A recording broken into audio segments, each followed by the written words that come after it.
Dari pertama kali kan kita tahu, metode ini probabilitasnya 80% profit. Iya. Padahal metode mana yang dalam 1 bulan plus 7.000?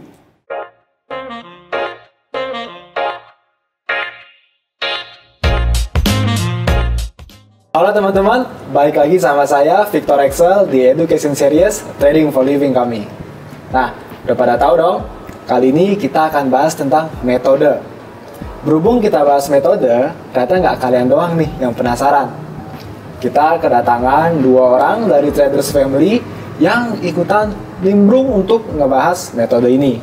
Ada Pak Denny Pratama, salah satu manajer konsultan dari Traders Family. Halo. Ada Pak Denny Asun, salah satu senior konsultan dari Traders Family. Halo. Dan pastinya bersama Pak Tito. Halo. Nah, di video ini kita akan ngebahas kenapa sih orang gonta-ganti metode tapi hasilnya tuh tetap aja loss. Di video ini kita akan ngebahas juga metode seperti apa sih yang bisa bikin kita profit. Oke, sebelum kita lanjut, teman-teman bisa subscribe, turn on notification biar nggak ketinggalan video-video kita selanjutnya. Nih, langsung aja Pak. Metode kayak apa sih yang bikin kita profit, Pak? Oke, jadi sebenarnya pertanyaannya bukan metode seperti apa, tapi metode yang bagaimana yang bisa membuat kita profit. Dan karena trading itu seharusnya sangat-sangat simple. Orang yang sering kali bikin trading jadi complicated. Yang sesimpel kita begini, kalau kita dari sini mau ke Senayan, kan itu kan kemungkinannya cuma ada 2, hujan atau enggak. Iya. Benar kan? Iya. Oke, lalu apa yang kita lakukan untuk memastikan ini nggak hujan? Kita analisa dong. Analisanya gimana sih? Kita lihat langit. Oh, langitnya gelap atau enggak? Mendung atau enggak? Benar ya? Setelah itu kita lihat anginnya kencang apa enggak? Dan setelah kita, oh ternyata langitnya gelap, anginnya kencang, kemungkinannya hujan. Ya kan? Kalau langitnya cerah, nggak ada angin, nggak hujan. Iya, Harusnya, nggak hujan. ya. Harusnya kan tadi kan dibilang kan? Ah, Berarti bisa dong langitnya cerah tapi hujan. Bisa juga. Bisa kan? Berarti bisa dong langitnya gelap tapi nggak hujan. Bisa juga. Bisa kan? Yang ngomong kayak Dalam artian semua ini kan bicara soal kemungkinan, ya kan? Yang kalau dalam dunia trading itu disebutnya dengan istilah probabilitas, benar kan? Nah, trading seharusnya sesimpel itu. Awalnya yang namanya trading itu semua serba 50-50. Kita bilang nih semua serba 50-50, serba 50-50 ya. Karena cuma ada buy dan sell, betul? iya. Cuma ada marketnya naik atau turun, ya kan? Cuma ada profit atau loss, nggak ada yang lain kan? Iya. Ini kalau saya bicara tentang profit dan loss, itu pastikan artinya adalah TP atau SL ya, bukan profit yang diintervensi, itu nggak termasuk. Nah, balik lagi, tujuan kita belajar, kita menganalisa, ini kan untuk meningkatkan probabilitas ini kan, sama seperti kita menganalisa hujan atau enggak. Oke, kita belajar metode ini, metode itu, biar probabilitas ini meningkat. Mungkin jadi 60, 40, mungkin jadi 70, 30, dan seterusnya. Itu tujuan utama kita belajar kan. Tapi pada kenyataannya, orang belajar, sampai udah ketemu metode yang 80% profit sekalipun, mereka masih loss. Itu kenyataannya. Benar kan? Kenapa klien cenderung bilang, aduh loss lagi. Udah profit 1 tahun, begitu lewat dari 1 tahun loss. Banyak kan yang begitu kan? Iya. Benar kan? Kenapa? Ini yang lucu sebenarnya. Satu penyebab utamanya, saat orang dikatakan punya metode yang 80% profit. Oke, berarti 80-20. Ya kan? Dikatakan 80% profit. Nah, inilah yang menjadi problem pertama. Inilah yang jadi titik awal permasalahan pertama. Semua orang cuma berpikir dari kata-kata profit. Semua orang hanya ingat profit. Ya, sampai saat menjalankan, mereka trading profit, sampai akhirnya mereka lupa bahwa ada 20% kemungkinan mereka loss. Saking fokus sama profitnya kali ya. Iya, akhirnya mereka lupa. Bahwa dari pertama kali kan kita tahu metode ini probabilitasnya 80% profit. Iya. Keasikan profit kan? Akhirnya sekalinya loss ini terjadi, 20% loss ini terjadi, apa yang mereka lakukan? Itu yang saya tanyakan di video sebelumnya kan? Dan kebanyakan orang, ini kalau kita bicara 100 trade ya, dalam 100 kali trade, berarti kan ada 80 kali yang Profit. 20 kali yang loss. Iya kan? Nah, karena mereka hanya ingat profit, akhirnya mereka nggak siap untuk loss. Mereka nggak bisa terima bahkan saat mereka loss. Ini penyebab pertama yang menjadi akhirnya bumerang buat orang-orang. Dan orang menyalahkan apa? Metodenya. Bener kan? Wah, metodenya nggak bener nih. Waduh, metodenya bikin saya loss. Aduh, saya ditipu. Whatever lah. Itu yang sering kali terjadi. Kenapa ini cenderung kerap terjadi? Karena orang mayoritas saat trading itu fokusnya hanya pada transaksinya.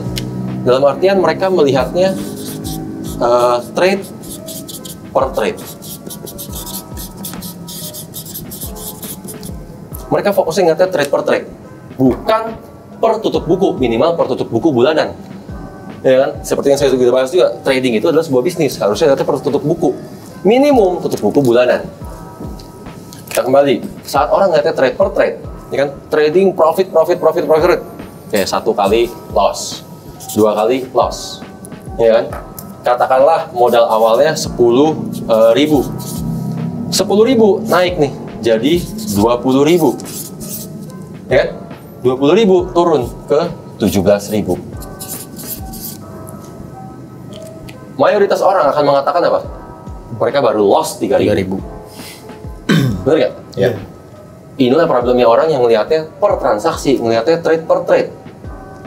Kalau melihatnya per tutup buku bulanan, mereka akan bilang plus 7.000.